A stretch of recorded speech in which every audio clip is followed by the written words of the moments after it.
Hey guys, Drifter here. Today I've got a video for you about equipment in gaming and if it actually makes you better at the game. One of the popular opinions these days is that if you're playing somebody that's got a really good controller or a keyboard or mouse or like a fancy headset or something and they beat you, then you lost not because of your skill but because they've got the good stuff.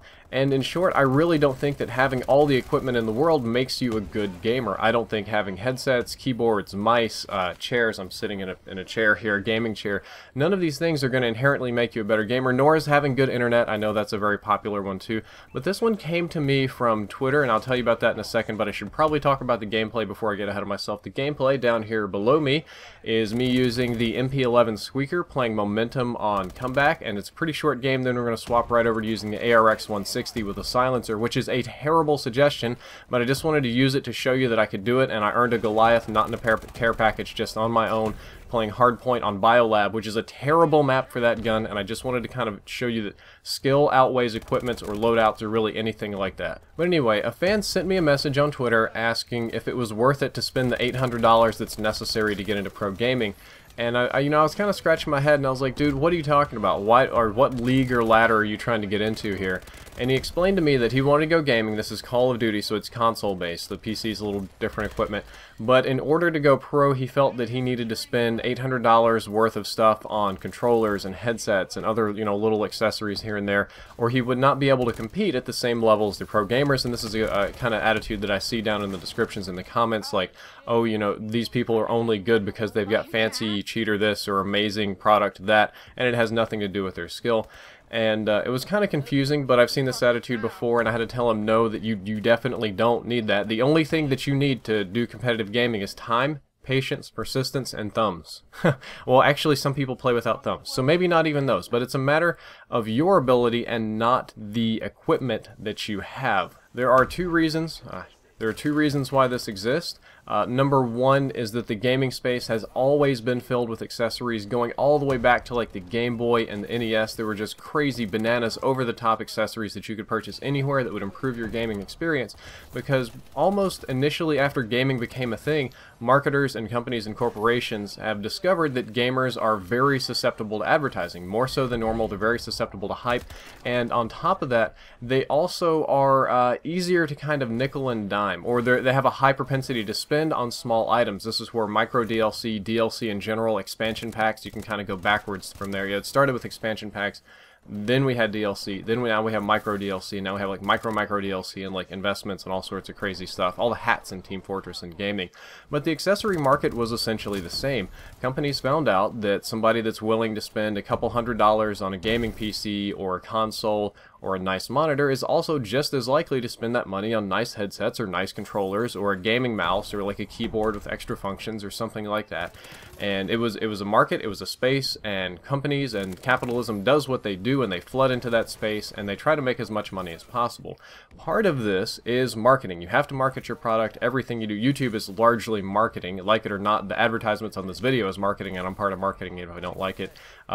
But they would advertise and they would say, our product will make you do something better, it will make you faster, smarter, better reaction time. I'm going to pick on Gunner a little bit. Now, Gunner's fine people, I get along with them great.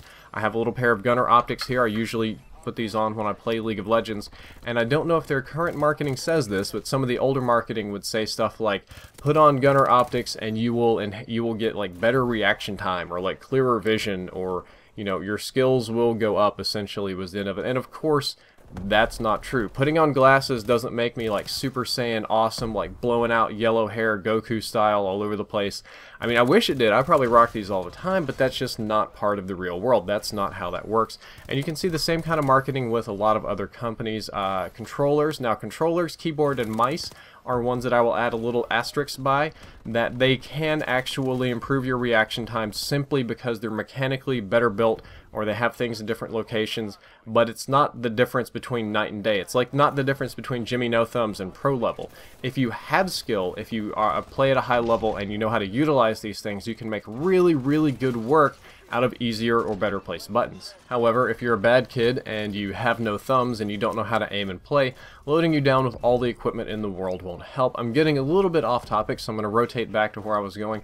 But these marketing claims that all of these products will make you like Zeus or like a god on the battlefield essentially are all puffery. Puffery is both a legal and marketing term. I'm going to link it down there in the description of Wikipedia.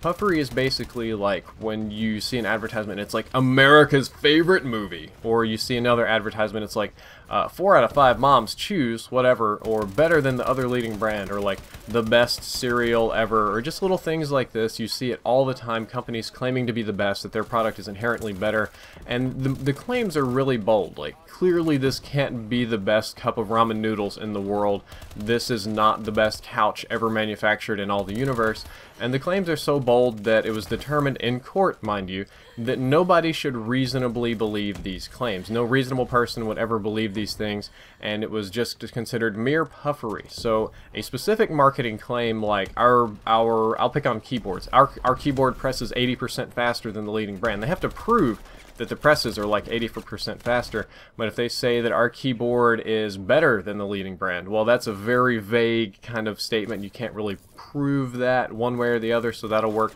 Or it'll be like the best keyboard in all of existence. That counts. And there's a lot of marketing like this in the gaming space, so pretty much all over the world. But in the gaming space, like I said, gamers are susceptible to advertisement. They have a lot of money to spend. They really want to kind of up their level and they're really likely to spend. And people just literally believe this and take it at face value. Unfortunately, it's puffery and it's silly, but puffery does work. Combine that with the fact that professional players, YouTubers, streamers like myself are often higher income, or even if we're not higher income, we game all the time. Like, our focus is gaming. I'm not going to lie, I game a very large portion of the day.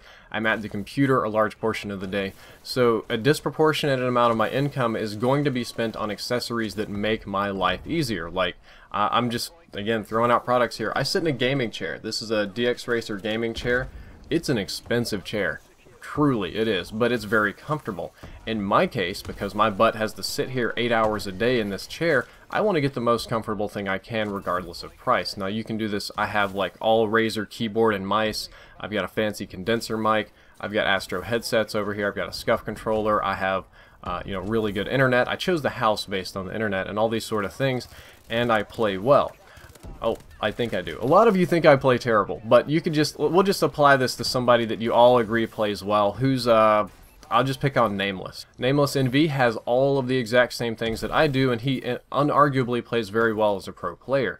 The question is, does he play well because he has all of these toys, or does he play well because he plays, 10 to 12 hours a day and practices with his team?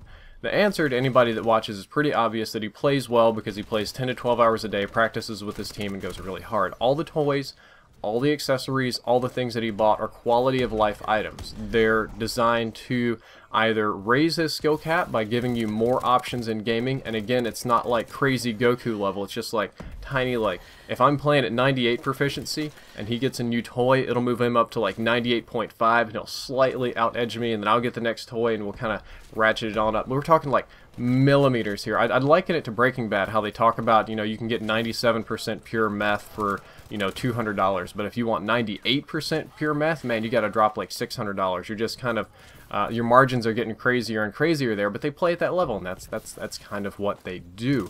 But at the same time, we can take the pro players. I've seen this on the COD scene and the League of Legends scene and other stuff, and you can put them in a tournament setting where they can't use all of their nice equipment, where they have to use the standard, and all of these people play really, really well. I've played these people. I've been smacked and smashed by them. But alas, I detract. Your skill as a gamer is primarily determined by 3 things.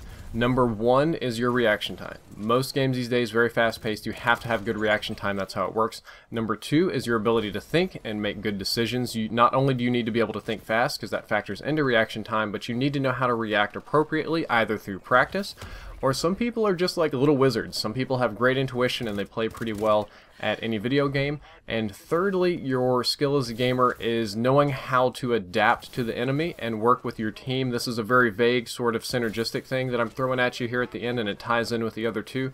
But you need to be part of a unit as a team to win, and you need to know how to work against really crazy enemies to win. Those 3 things. So we'll say reaction time, intelligence, and adaptability. These are your 3 tools as a gamer. and no amount of equipment is going to make up for not having these things. And I'll say skill, like ability to aim and stuff, that obviously goes into reaction time. I liken it to high school football. The year before me, there was this player, and he would go to the gym, and he had all his fancy like gym equipment, like iPod, and he like had his headbands and stuff, and he'd do pretty good in the gym with all his cool gear. But when it came time to actually play football, and this is American football, he'd go out onto the field, and this dude would have like 2 sweatbands on this arm and then like some other ones on a different color here, and we'd have the face paint, and we had the fancy visor that was like it was like made of the sunglass material, so it darkened out the lights so reflections wouldn't bother him. This dude was, you know, defensive lineman. I don't know why that was important, but he had it in like the nicest cleats and custom pads, and like bought his own shoulder pads at a school where they were provided, and all this kind of nice stuff. But the problem is, he was just kind of bad at football, and about, you know, halfway into the first quarter, he'd be laid up on the bench, tired. The joke we always had is that all the extra equipment weighed him down, but maybe. It didn't make him any better. Dude had all the best stuff in the world, and it didn't inherently make him any better at what he was trying to do. And at this point, I'm pretty sure I'm getting redundant in the commentary, but I just wanted to tell you guys that, yeah, equipment's nice. You got a lot of equipment. A lot of people have a lot of equipment. But most of the equipment is not going to make you, like, that awesome at gaming. It's just purely for comfort or to get a smidgen better, and I've seen plenty of people without equipment beat people that have awesome equipment, so I really wouldn't worry about it. Internet's the same kind of way. Smart decision making will best bad internet almost any day. Well guys, that's all for this video. I hope you enjoyed it, and I hope you learned something useful. If you did, don't forget to like, favorite, and subscribe. Drifter out.